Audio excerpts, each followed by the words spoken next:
So you hook your patient up to a monitor, maybe their EKG, and you start to see these spikes pop up all over. So why do we pace people, and where exactly in the heart are we pacing them?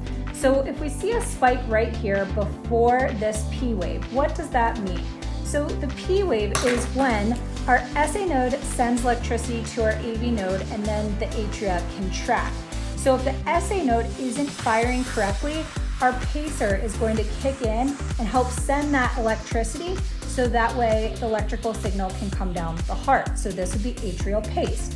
Over here, if we look after the P wave, we have this little pause. What does this mean? So that pause is when the AV node is sending the electrical signal down the ventricles, and the QRS is when the ventricles contract.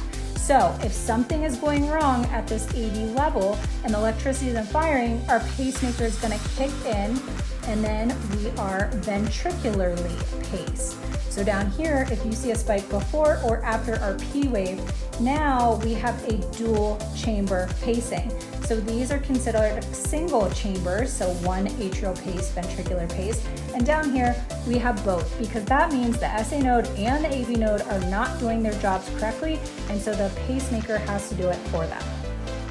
But there are definitely times that the pacemaker cannot function so appropriately. And why would this fail to capture or fail to sense? Well, 4 reasons. So we could have a wrong voltage or wrong sensitivity. So when the pacemaker was put in, maybe it was programmed incorrectly or needs some tweaks, which means the cardiologist or the person with the pacemaker can do these adjustments after figuring out what is going on with the pacemaker.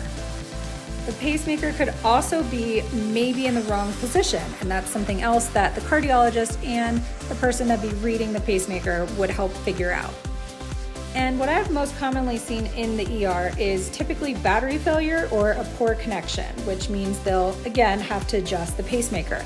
So there's 2 ways that this pacemaker could not function properly. So failure to capture is when that message is getting delivered, but there's no QRS that's actually following it. So the spikes are gonna be there, but there's no QRS after.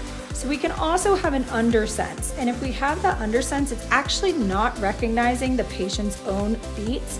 And so we have a very inappropriate timing of firing.